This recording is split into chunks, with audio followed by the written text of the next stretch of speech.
Ես գեղանկարիչ Տիգրան Փարխանաջյանն եմ, ծնվել եմ, ձևավորվել եմ, հասակ եմ առել, որոշակի արժեքային համակարգ եմ ձեռք բերել, ամենակոլորիտային, ամենագեղեցիկ, ամենահումորով եւ հետաքրքիր մարդկանցով հարուստ քաղաքներից մեկում Լենինականում, որ հիմա Գյումրի է կոչվում։ Ծնողներս մասնագիտությամբ արվեստագետներ չեն եղել, արվեստի բնագավառի չեն եղել, բայց արվեստի ընկալում ունեցող, արվեստի հանդեպ ակնածանք ունեցող մարդիկ են եղել։ Գոնե այն աստիճան, որ իմ նկարչական կրթություն ստանալու ցանկությունը մեր տանը երբեք չի արգելակվել, երբեք չեն ընդդիմացել այդ ցանկությանը։ Ճիշտ հակառակը շատ ոգևորվել են, ուրախացել են։ Երևույթին գնահատել են իմ այդ անկեղծ ազնիվ մղումը նկարչության հանդեպ։ Իմ կեսագրությունը, նկարչական կեսագրությունը սկսվեց Գյումրիի Մերկուրովի անվան նկարչական դպրոցից, ապա շարունակվեց Երևանում, Թերլեմեզյանի անվան գեղարվեստի ուսումնարանում եւ ապա Գեղարվեստի պետական ակադեմիայում։ Մեր ընտանիքում նկարիչներ չեն եղել, որպես այդպեսին մասնագիտական կրթություն ստացած նկարիչներ, բայց մայրս նկարչական ցիրկ է ունեցել, շատ սուր աչք է ունեցել եւ շատ օգնել է հատկապես դպրոցական տարիներին իմ դպրոցական տետրերը այսպես գեղեցկացնելու հայ գրողների նկարներով, արտանկարներով։ Հայրս լավ գծագրություն է արել եւ երկուսն ինժեներներ են եղել, գործարանում են աշխատել, տեխնիկական կրթություն են ունեցել։ Ընդհանրապես մեր հասարակության մեջ մոտեցում կա արվեստագետի, մասնավորապես նկարիչի նկատմամբ, որ մի քիչ անլուր մարդու մասնագիտությունը եւ մի քիչ բոհեմական ավելի կերպար է պատկերացնում նկարիչն ասելով, ավելի այսպես ազատ եւ մի խոսքով լուրջ չի ընկալվել։ Իմ մոտ այդ տպավորությունը ամենայն դեպս կա մեր հասարակության մեջ։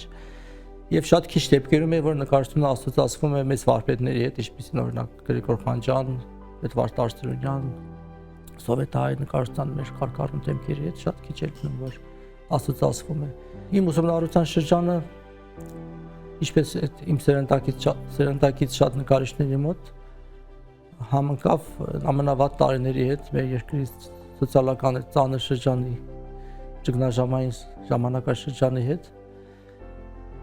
Ինչպես այսօր ընդունված ասել, ցուրտ ու մութ տարիների հետ, բայց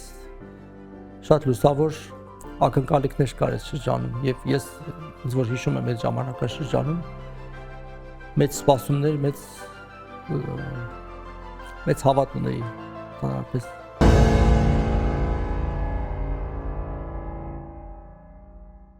Շատ կարևոր է նկարիչի համար մանկավարժների գործոնը, ասատուների։ Ես կուզեի հատկապես ընդգծել իմ նկարչական դպրոցի շատ սիրելի ուսուցիչներից մեկին, Սամվել Լաչիկյանի անունը, որի նկարչությունը ինձ համար շատ ոգեշնչող է եղել։ Գծի, գույնի նկատմամբ իր բծախնդիր, շատ արիստոկրատ վերաբերմունքը ինձ կարծում եմ շատ ոգեշնչել է եւ հիմա որ հետահայացնում եմ, ես իրոք մեծ ազդեցություն կրել եմ։ Ինչպես որ դպրոցում միշտ հիշվում են այն ուսուցիչները, ովքեր քեզ հայբուբեն են սովորացրել, տարերի հետ են ծանոթացրել, նույնպես նկարչության մեջ այն արվեստագետները, ովքեր առաջի անգամ քեզ դուր են բացել մեծ արվեստի առջև, մի մարդու, ով դեռևս ծանոթ չէ դասական արվեստին հավուր պատճաճի, շատ կարևոր է այդ շրջանում ով է քեզ ուղղորդում եւ ինչ կերպ են քեզ ուղղորդում։ Հետո Թերլեմեզյանում նույնպես դասատուներ ունեցա, լավ դասատուներ, մանկավարժներ, նաև Գեղարվեստի պետական ակադեմիայում, այսպես նկարչության մեջ ես շատ մեծ կարևորություն եմ տալիս նաև պրոֆեսիոնալ վերաբերմունքին, ամեն ինչի հանդեպ, ամեն գծի, ամեն մշտնահարվածի նկատմամբ պետք է պատասխանատու լինել եւ գոնե ակադեմիայի ուսումնառության շրջանը պետք է լինի խիստ ակադեմիական գիտելիքներ ձեռք բերելու շրջան։ Եվ երբ որ դիպլոմային աշխատանք ես արդեն անում, կարևոր է որ այդ աշխատանքը լինի քո ամբողջ ձեռք բերած գիտելիքների հանրագումարը։ Ես գոնե փորձել եմ այդպես անել, ինչքան որ ուժերս եւ ընդունակություններս թույլ են տվել։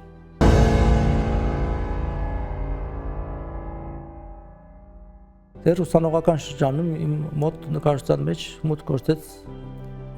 հոգևոր բովանդակությամբ աշխատանքները, քրիստոնեական թեման որպես այդպեսին, ընդհանրապես դասական արվեստը դա աստվածաշնչյան սյուժեների պատկերագրության արվեստն է եւ ես նույնպես այդ դաշտ ինքնաբերաբար առանց այսպես հատուկ որոշումով ուղղակի ինքնաբերաբար մուտք գործեց այդ աշխարհ եւ իմ դիպլոմային աշխատանքը եղավ խորհրդավոր ընթրիքը, դա մեծ չափի աշխատանք էր, 2 մետրից ավելի։ Այդ աշխատանքի մեջ ես փորձեցի իմ ամբողջ ներուժը օգտագործել իմ ձեռք բերած կամ ինչքան որ ձեռք եմ բերել, չգիտեմ, գիտելիքները փորձեցի ներմուծել եւ ստանալ մարդկային կերպարների, դրամատիզմի այդ ամբողջ հոգեբանական բարդ սյուժեի վերարտադրությունը։ Հետագայում խորհրդավոր ընթրիք նկարը ինձ համար կարելի ասել ճակատագրական եղավ եւ ճանապարհ բացեց Մայրաթոր Սուրբ Էջմիածին։ Ես որևէ ակնկալիք չեմ ունեցել այդ նկարի հետ կապված, բայց հանգամանքներն այնպես դասավորվեց, որ նկարի լուսանկարը ցույց տրվեց Վեհապար Հայրապետին եւ Վեհապարի կողմից առաջարկություն եղավ աշխատել եւ համագործակցել Մայրաթորի հետ։ Ես կարծում եմ, որ հոգևոր բաղադրիչը իմ նկարչության մեջ շատ առանցքային դերակատարություն ունի։ Այդպես եւ առաջին հայացքից կարծեք երբեքվեց իմ նկարչությունը, երկու մասի բաժանվեց, աշխարհիկ եւ հոգևոր, բայց ես կարծում եմ, որ երկու դեպքում էլ առանցքը մարդասիրությունն է եւ ազնվի գեղեցիկի նկատմամբ ֆոնարում, այսինքն նկարչության ցանկացած տեսակ, լինի դա սրբանկարչություն թե գեղանկարչություն, ինքը մարդու փառաբանությունն է եւ ոչ թե մարդու, այլ մարդկային արժանինքների, դրական արժանինքների փառաբանությունն է։ Ուղղակի սրբանկարչության մեջ կանոնները մի քիչ ավելի խիստ են, ավելի կանոնական տույրներ ավելի շատ են, քան ազատ գեղանկարչության մեջ եւ այս առումով ես դասական առումով սրբանկարիչ չեմ կարող համարել, ավելի գեղանկարչական, այսպես սրբանկարչության կողմնակից է, թե կարելի այսպես ձևակերպել։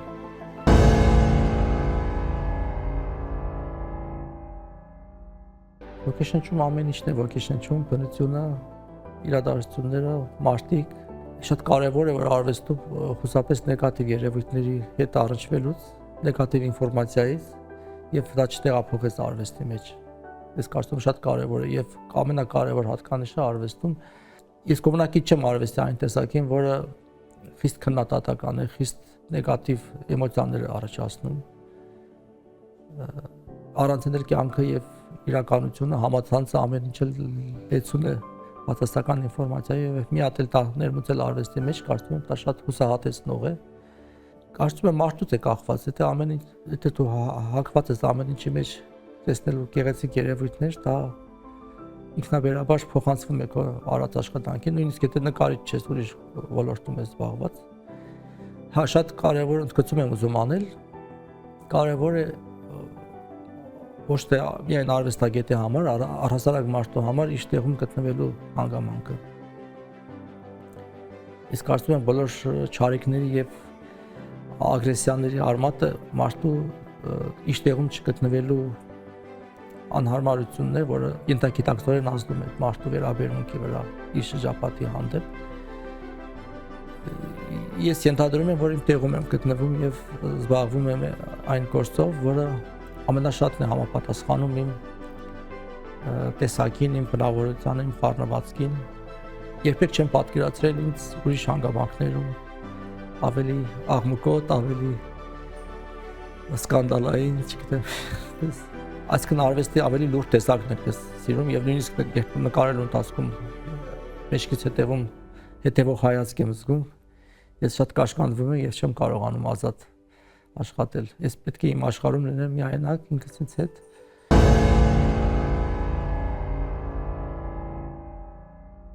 Ես սովորություն ունեմ մի քանի աշխատանք միաժամանակ նկարել, հանգստանալ մի աշխատանքից, անցնել մյուս աշխատանքին։ Դա վերաբերում է սովորական ժանրային թեմաներով նկարներին,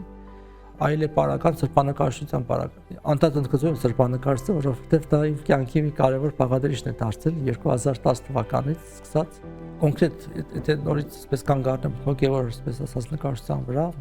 այս դեպքում անհրաժեշտ է ինքնամաքրման որոշակի process անցնել, անառողջ մտքերից, վատ հիշողություններից, վատ զգացողություններից, ապրումներից ազատվել եւ հիմնականում այդ process-ին օգնում է դասական եւ հոգեվոր երաժշտությունը, որը ուղեկցում է ինձ այդ process-ի ժամանակ։ Հատուկ ուզում եմ ընդգծել իմ նկարչության ամենակարևոր, ոչ թե իմ նկարչության, իմ նկարների մեջ ամենակարևոր նկարի մասին։ Դա հայոց ցեղասպանության նահատակների սրբանկարի մասին է խոսքը։ 2015 թվականին որոշում ընդունեց հայ առաքելական Սուրբ Եկեղեցին սրբադասել հայոց ցեղասպանության նահատակներին եւ այդ սրբադասման կարգը իրականացնելու համար կարևոր բաղադրիչներ էին կազմում սրբանկարը եւ սրբոց ճարականը։ Ինձ երջանիկ հնարավորություն ընտրվեց իրականացնելու սրբանկարը։ Բնաբար հայրապետի կողմից առաջարկ արվեց, ես էսքիզները արեցի։ Բավական երկարատև հետաքրքիր էվոլյուցիոն process անցավ այդ էսքիզների հաստատումը եւ վերջապես հանգեց այն նկարին, ինչը որ ներկայացվեց արարողության ժամանակ։ Դա այդ նկարը ամենանշանակալից նկարն է իմ կյանքում, ոչ թե որ ինքը գեղարվեստական շատ մեծ արժեք ունի, ես կդժվարանամ ինքս ինձ գնահատական տալ, այլ իր հոգեվոր բովանդակության առումով։ Այսպես պատկերավոր ասած, ես իմ բաժին ծաղիկը դրեցի մեր ցեղասպանության նահատակներին եւ դրա համար շատ ուրախ եմ այդ հնարավորության համար։ Եվ այդ օրվա իրադարձությունը, այդ կաշկը սրբադասման, որի ես շատերի հետ ներկայ եի գտնվում, այդ ոգեղենությունը, տրամադրությունը, ես կարծում եմ իմ ամբողջ կյանքում, հետագա կյանքում ես կպահպանեմ որպես թանկ հիշողություն ինձ համար։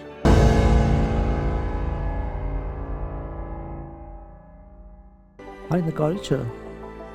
առհասարակ արվեստագետը կարիք ունի որևէ մարդ առհասարակ կարիք ունի գնահատման եւ արժեվորման։ Նույնիսկ եթե այնքան էլ արժանի չէ իր ակնկալած արժեվորմանը։ Ես մի շատ հետաքրքիր հատկանշական դիպված եմ ուզում հիշել իմ կեսագրությունից, այսպես ասած, երբ որ ուսանող էի, պատահական փողոցում ուսուցիչներից մեկին հանդիպեցի։ Դա շատ եմ պատմել իմ ընկերական շրջապատում, ինձ հարցրեց ինչով ես զբաղվում, ասացի նկարիչ եմ, նկարչական ինստիտուտ եմ ընդունել, Գեղարվեստի ակադեմիա։ Եվ արձագանքը շատ անսպասելի էր ինձ համար, շատ այսպես ցավագին ընդունեց, ասեց, բայց ինձ թվում էր դու լավ գործի ես տեղավորվել, ասում։ Ախր դու լավ ես սովորում, ասած ինչի նկարիչ դարձար։ Դա անակնկալ էր ինձ համար, ես հասկացա, որ բոլոր մարդիկ չեն, որ պատշաճ վերաբերմունք ունեն այդ ոլորտի նկատմամբ եւ բարեկեցիկ ապրուստ վաստակելը դա էլ է նաեւ բնական, որ առաջին պլան է միշտ մղվում։ Բայց ամենակարևորը իմ կարծիքով ներդաշնակությունն է արվեստագետի ինքն իր հետ եւ իր շրջապատի հետ։ Իսկ դա պայմանավորված է ճիշտ տեղում հայտնվելու գործոնով։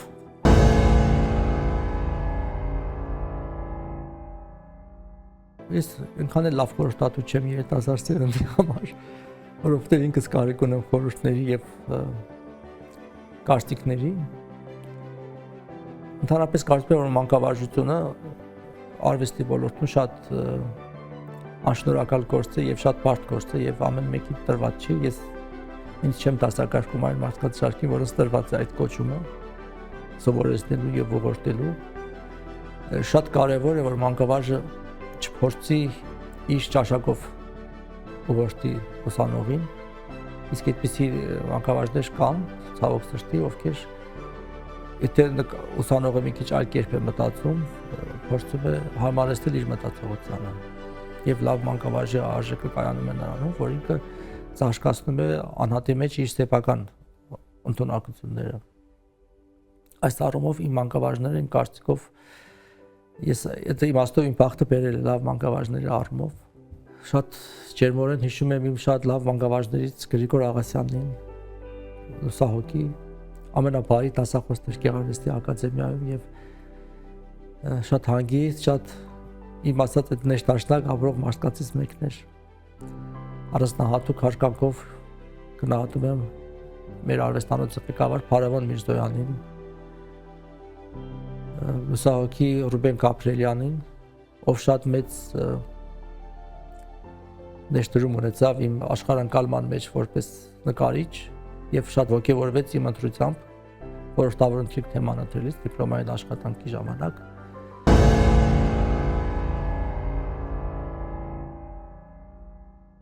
Արվեստը պետք է ինքը լույս փոխանցի իր խոշկային իմաստով, լույս եւ ապրեցնելու ցանկությունը մարդկանց մեջ առաջացնի, ոգևորի, լավատեսություն ներշնչի։ Թեպետ ասում են, որ արվեստը հարցերի պատասխան չի տալիս, բայց իր բովանդակությամբ պետք է ապրեցնող լինի։ Օրինակ երաժշտության տեսակներ կան, որ ագրեսիա են առաջացնում եւ մարդու եսն են շատ ընդգծում։ Ես կարծում եմ, որ արվեստը չպետք է լինի եսի մասին։ Արվեստը պետք է լինի դիմացի մարդուն գնահատելու այդ կարողության մասին։ Մի խոսքով նեգատիվ էներգիա չպետք է փոխանցի, իսկական արվեստի մասն է խոսքը։ Ազնապես ես, երբ որ նկարում եմ եւ ինձ համար հաճելի երաժշտություն եմ լսում, ես այդ երաժշտության ուղղակի ներկայացությունը, դրական ներկայացումը զգում եմ իմ վրա եւ դա ամենալավ ցուցիչն է արվեստը արժևորելու։ Շատ կուզենայի, որ իմ նկարչությունը նույնպես այդ ուժը ունենար, այդ ներկայացությունը ունենար։ Եթե վստահ լինեմ, որ որևէ մեկին թեկուզ ինչ-որ մի կարճ ժամանակահատված իմ նկարչությունը օգուտ կտա շեղվելու, փոխվելու, իրական հոգսերից ձերբազատվելու, ես շատ որպես նկարիչ շատ երջանիկ կհամարեմ, շատ շնորհակալ կլինեմ, որ այդ կարողությունը ունեցել եմ, եթե ունեցել եմ։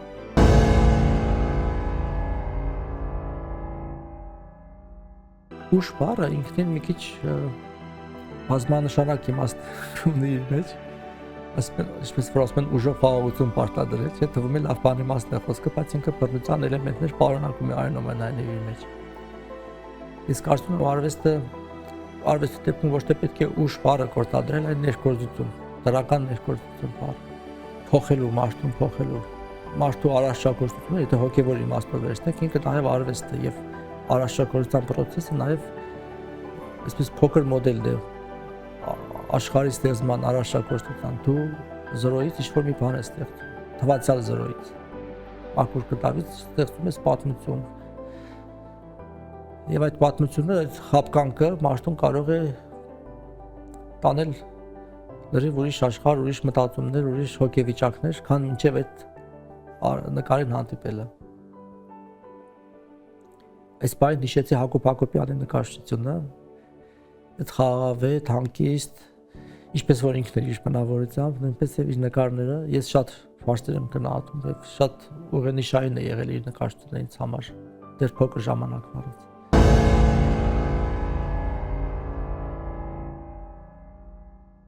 Ժամանակակից արվեստը շատ բազմաշերտ է եւ մեկ բառով գնահատական տալը քիչ դժվար է, բայց ընդհանուր անլրջության տենդենց կա, կարծեք թե ես մի հետաքրքիր դիտարկում եմ արել, օրինակ 90-ական թվականներին, ինչպես սկզբում ասացի, ցուրտ ու մութ տարիներին, այդ դժվար կյանքի, դժվար ապրուստի պայմաններում կարծում եմ ավելի ոգեղեն արվեստ կար մեր իրականության մեջ, ավելի խոշկային, ավելի բովանդակային, քան այսօր, որ թվացial լուսավոր, ազատ, այսպես ինֆորմացիայի տարում, ամեն ինչի հասանելիության տարում, դա մի քիչ կարծում եմ իր իրականությունը շեղում է արվեստագետին կենտրոնացումից եւ ինքն իր վրա, իսկ այս ժամանակ, քանի որ կարծեք թե մեկուսացված վիճակ էր արվեստագետի համար, դա նպաստում էր կենտրոնացմանը եւ իր անելիքի վրա ավելի շատ հորանալու եւ լրջանալու, քան այսօր, որ ամեն րոպե քեզ շեղում է, ամեն կողմից դու կայտակղության ես ենթարկվում շեղվելու տարբեր տեսակի ինֆորմացիաների հոսքից։ Ես կուզենայի, որ ավելի լրջանար նկարչությունը արվեստ առհասարակ եւ շոուները վերածվեին ավելի լուրջ զբաղմունքի։ Այսօր ամենագրավիչը, որ մարդու համար կա եւ կանչում է իր մոտ, դա շոուն է, որքան շոուն է կերակշռում արվեստի մեջ, այնքան ինքը ավելի գրավիչ է եւ ավելի պոպուլյար ժամանակից լեզվով ասած, նաեւ երաժշտության մեջ։ Հենց վերջերս տեսանք, որ մեր մեգա աստղերից մեկը ժամանեց Հայաստան։ Դա շատ մեծ աղմուկ բարձրացրեց, քան կբարձրացներ օրինակ, եթե այսպես պատկերացնենք ապրիորի, որ որևէ դասական նկարչի գործ ցուցադրվեր ազգային պատկերասրահում։ Իմ համար մշակութային իրադարձություն որպես այդպեսին կլիներ, եթե օրինակ ֆանտաստիկ բան եմ ասում, բայց ասենք Ռեմբրանտի մի նկարի ցուցադրություն լիներ մեկ ամսով Հայաստանում։ Այդ իսկապես կլիներ մշակութային իրադարձություն եւ լավագույն, այսպես ուսուցողական process-ը ուսանողների համար։ Շփվել մեծ վարպետներից, որևէ մեկի նկարի հետ օրինակ։ Կամ ոչ միայն նկարչության մեջ, ասենք թեկուզ երաժշտության ասպարեզում որևէ դասական մեծ արտիստի դեպետ լինում են հրավերներ եւ համերգներ, բայց դա չի արժանանում են գնահատականեն ինչ որ այն միջոցառումները, որոնց մեջ շոուի բաղադրիչը շատ է, ցավոք սրտի։ Խոհուն, մտածելու միտված արվեստը այնքան մարդկան չի գրավում։ Կարճ, արագ, տպավորիչ, այսպես որոշ դեպքերում նաև կրկեր փոխփոխող արվեստն է, որ ավելի մեծ լսարան եւ հանդիսատեսություն է ցավոք սրտի։